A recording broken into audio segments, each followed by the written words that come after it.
Hi friend जय जगन्नाथ मु भलरे अच्छी मु भावुँ आपण मैंने भी निहाती भलरे थे। आज आम बनवा अति सहज उपाय क्षीर गईठा पिठा। क्षीर गईठा पिठा ना कि मुझे नहीं जाती गोटे कप चाउल ताको घंटे रू 2 घंटा पर्यंत भेदे देती। देखु भलसे भेदी जाइए एना भलसे धोई देकी मुझे ग्राइंडिंग करदेवी।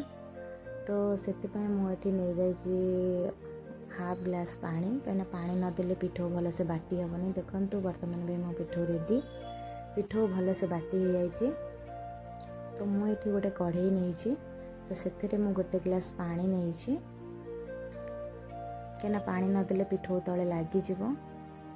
तो से पानी नहीं गोटे चामच लुण लुण नदेले पिठो अलणा लगे पिठा टेस्ट लगेनि।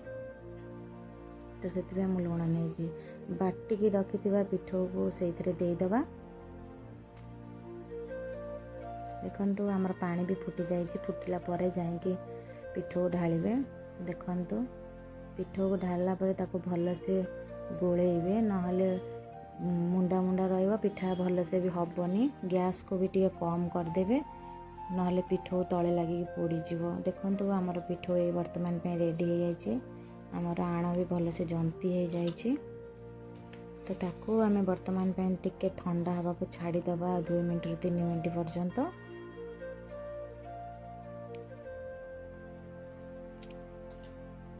देखु वर्तमान पे आमर पिठो ठंडा हो जाइए।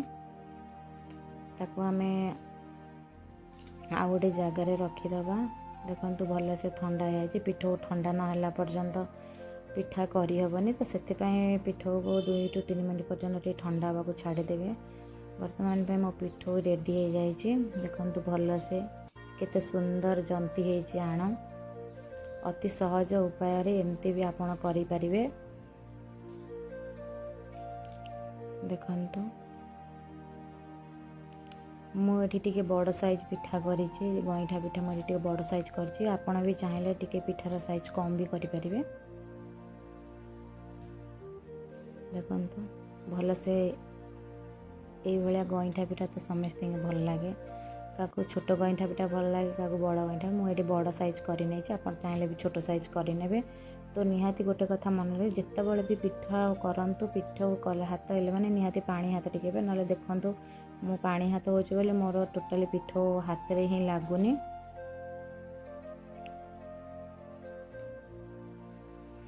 गईठा पिठा क्या पसंद निहाती कमेंट रे जणेबे आपण मैंने। मते तो बहुत पसंद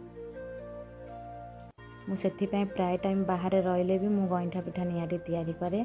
मु गाँव कौन सी जिनस भूलेनी बाहर रहिले भी मु निहाती गाँ जिनस बहुत पसंद करे। तो वर्तमान पे पिठा रेडी हो गला। मुझे कढ़ई की धोईकी नहीं जाइए। से मु गोटे ग्लास क्षीर देइछि। आपण भी चाहिए आपण क्वांटिटी अनुसार क्षीर दे पारिबे बेसी। तो मुझे गोटे ग्लास क्षीर रे गोटे ग्लास पानी नहीं।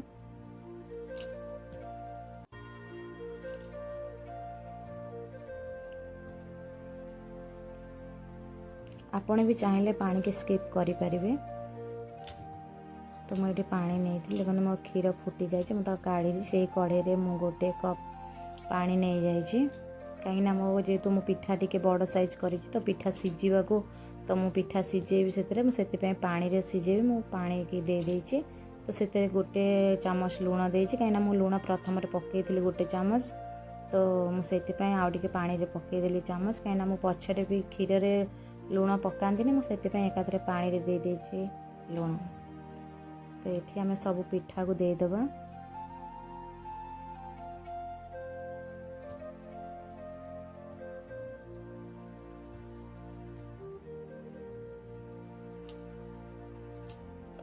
पिठा भल से सीझीगला। देखु पिठा भल से सीझी जाइए कौटी भी कंचा ना बहुत भल भाव सीझी जाइए। देखु आपण मैंने एमती बनाती कि केमिति बनाती क्षीर गईठा तो मत कमेंट बॉक्स रे निहाती जणेबे। तो देखु जो पिठा सीझी जाइए तो मु जो क्षीर को फुटेकी रखी से क्षीर को से वर्तमान पे देदेली।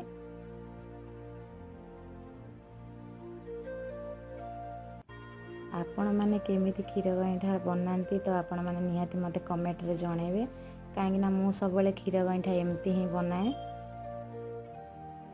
ଦେଖନ୍ତୁ ଗୁଜୁରାତି ମୁଁ 2ଟା ଗୁଜୁରାତି ଛେଚିକି ରଖିଥିଲି ତାକୁ ପକେଇଦେଲି।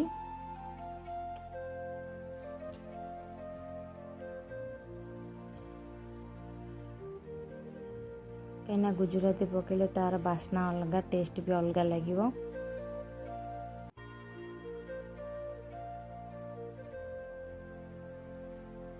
ତାପରେ ମୁଁ ଏଇଠି ଗୋଟେ ତେଜପତ୍ର ପକେଇଦେବି, କାହିଁକିନା ତେଜପତ୍ରର ବାସ୍ନା ଅଲଗା ଥାଏ, ତ ତେଜପତ୍ର ପକେଇଲେ ଭଲ ଲାଗେ। ମୁଁ ଏଇଠି 1 ଗ୍ଲାସ୍ ଚିନି ନେଇଛି। ଆପଣ ଚିନିର କଣ୍ଟେଣ୍ଟ କମ୍ କରିପାରିବେ, ବେଶୀ ବି କରିପାରିବେ, ଆପଣଙ୍କ ଅନୁସାରେ ଆପଣ ଯେତିକି ବି ଖାଆନ୍ତି। ତ ମୁଁ ଏଇଠି 1 ଗ୍ଲାସ୍ ଚିନି ନେଇଛି, ତାକୁ ଭଲସେ ଗୋଳେଇ ଦେବା। ଦେଖନ୍ତୁ ଏଇଠି ମୋର ପିଠା ଫୁଟିଗଲାଣି। ମୋର ଏଇଠି ପିଠା ରେଡ଼ି ହେଇଗଲାଣି। ଦେଖନ୍ତୁ କେତେ ସୁନ୍ଦର, କେତେ ସହଜ ଉପାୟରେ, କେତେ ଜଲ୍ଦିରେ ହେଇଗଲା ଆମର କ୍ଷୀର ଗଇଁଠା ପିଠା। କେତେ ସହଜ ଉପାୟରେ ଆପଣମାନେ ବି ଏମିତି ବନେଇକି, ଅତି ସହଜ ଉପାୟରେ ବନେଇକି ଜଲ୍ଦି କ୍ଷୀର ଗଇଁଠା ପିଠା କରିପାରିବେ।